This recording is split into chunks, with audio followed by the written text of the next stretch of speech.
Thank you, Sophia. Joining me now is Shadow Defence Minister Mark Francois. Lovely to see you this morning, Mr Francois. Now, Reform have come out with a plan to cut benefits by 50 billion quid. 50. That actually is more than the Tories want to cut.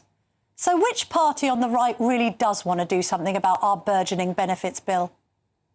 Well, I think Reform are late to the party. As you kindly pointed out, we came up with proposals to reduce the benefit bill some months ago now, and our target was 23 billion, and we believe we had a realistic way of doing that by restricting new proposals for particularly for people with mild depression and mild anxiety, by returning to face-to-face interviews, which gives the interviewer a better chance to assess whether or not that person really needs that help. We said we would abolish getting rid of the two-child benefit cap. We would restore that, and taken together, that saves about £23 billion in a full year. And we said what we'd spend the money on. We said under our golden rule, we'd use half of that for debt repayment, and the other half of that would go to boost defence spending. We've given a firm year under Kemi by which time we'd get to 3%, which the government won't do on defence. That's 2029 at the latest. And Reform, in reply, don't even have a defence spokesman. So we believe our proposals are much more realistic. Well, realistic or just Reform light? No, I think there's a balance here. On the one hand, you have to, most, I think, fair people would say it's right for the state to help those who, through no fault of their own, cannot help themselves. But I think most reasonable people would also say that it's not fair to ask the taxpayer to subsidise people who realistically can work. And so you've got to draw the line somewhere, and I think we've tried to draw it in a sensible place, because if young people in particular are not going to work because they have some mild anxiety about that, I'm sure there's more we can do to help them, because a life of work is going to be far more positive for them than a life on benefits, isn't it? No, I know, but then this whole phenomenon of people with mild anxiety and ADHD claiming Motability cars, claiming transport to school, claiming PIP payments. I mean, the Telegraph's done stories about people trying to claim PIP for acne and other tennis elbow. That all happened under the Tories. So you can understand, I know I keep on asking you Conservatives this, but it is something that you need to address. You know, if you're a righty in this country and you feel you've been let down by 14 years of Conservatives basically doing quite socialist things, like pushing up the benefits bill, then you're going to look at the other two alternatives on the right. And if Reform are planning to slash the bill by 50 billion, which is double what you are, you're either going to vote for Reform or you're going to turn further rightwards and vote for Restore, aren't you? Camilla, we're under new management. And I think under Kemi, oh, Mark, I've lost you. I don't know if the listeners can hear. Right. Well, can you hear me? Oh, I can hear you now. Carry on. Sorry. Right, good. Sorry, my point was we're under new management. And I think under Kemi, the Conservative Party is going through something of a renaissance. And look at what we're up against. Look at the situation she inherited in the House of Commons when the Liberals gang up with Labour, which is about 75% of the time. We are effectively outnumbered 4-1. But despite those odds, we managed to force 16 U-turns on Starmer's government on everything from social media access for under-16s to their balmy Chagos deal. You know, again and again, we managed to force Labour to U-turn. And then, of course, the greatest U-turn of all, Sir Keir Starmer was ditched as their own Prime Minister. So for a party that is heavily outnumbered in the House of Commons, but which has turned up faithfully for every debate, we've done the debates, we've done the urgent questions, we've done the statements, we've done the hard yards of opposition.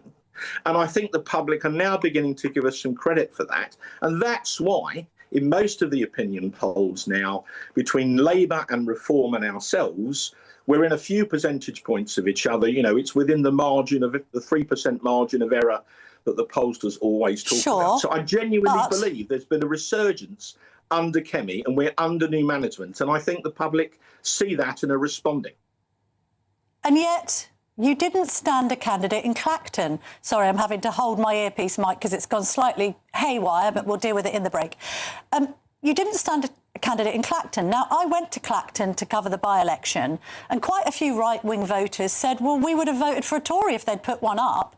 So on one hand, you're saying, we're under new management, we're great, forgive us for our previous sins, Kemi Badenoch's the next best thing since sliced bread. You didn't have any confidence in yourselves in Clacton. You didn't put up a candidate. Camilla, the by-election was a gimmick.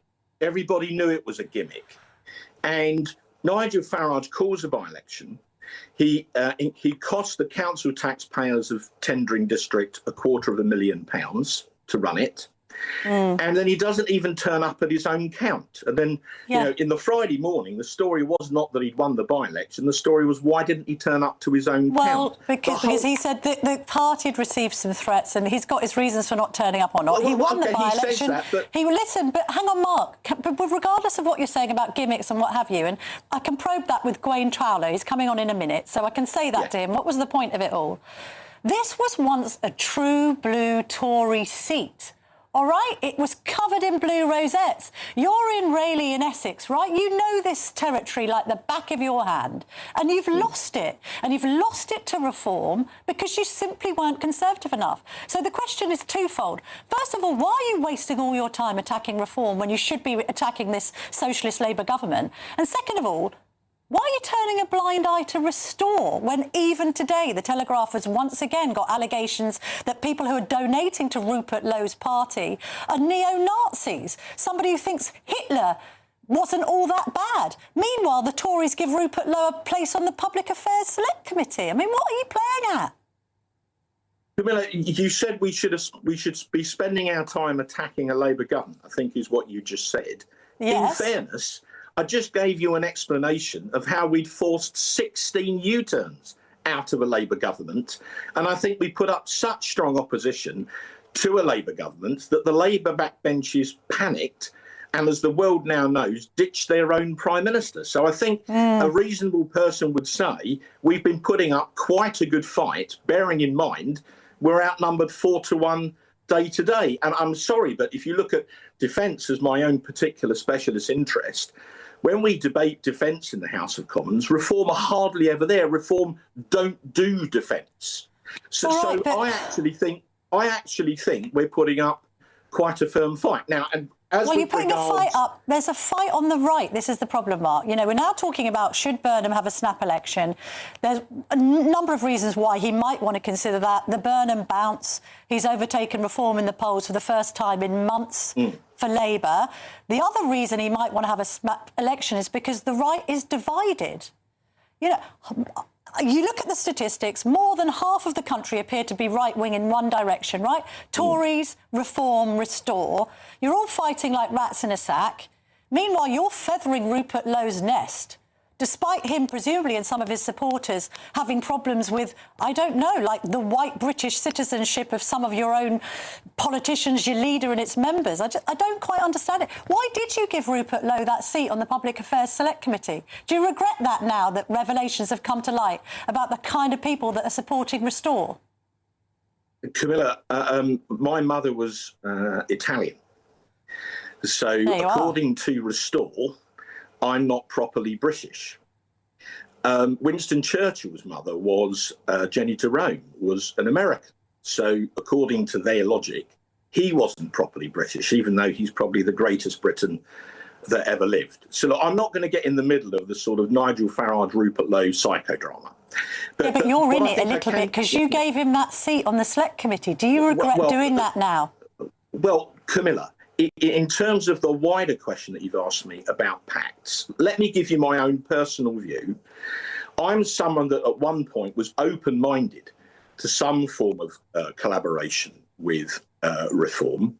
But I'm afraid, having seen Zia Youssef, having seen this man who is their head of policy, calling all and sundry traitors, as soon as they have the temerity to disagree with him, he screams the word traitor, which is a very powerful word, and forget the fact that he called all Tories and Labour MPs traitors.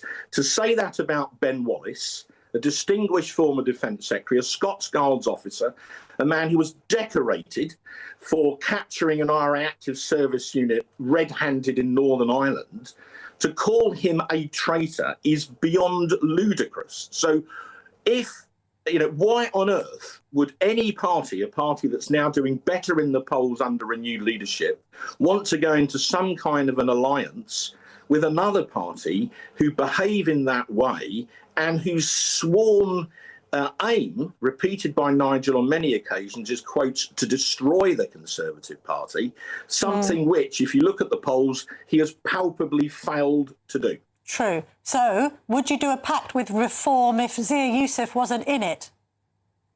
That is not my decision. I still think there's a tremendous amount of bad blood, but I think Zia Youssef just makes that far worse. I mean, Camilla, if you go back to 2019, Nigel stood down his candidates in what were then Tory incumbent seats.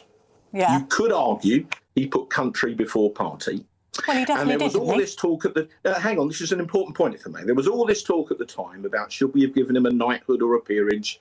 Boris never even gave him lunch.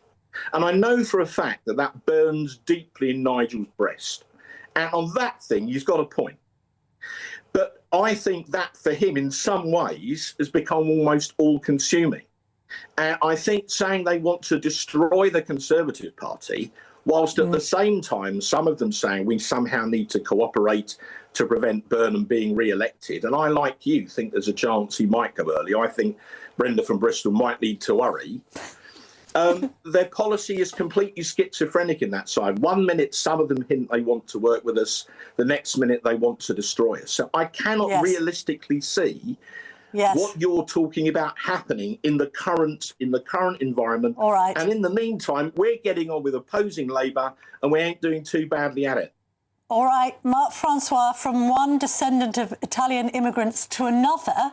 Thank you very much for joining me on GBNews this morning. And on that note, we do have some breaking news. According to the Daily Mail, Nigel Farage has reportedly fallen out of love with Zia Youssef. A source told the newspaper, "I think his days are numbered."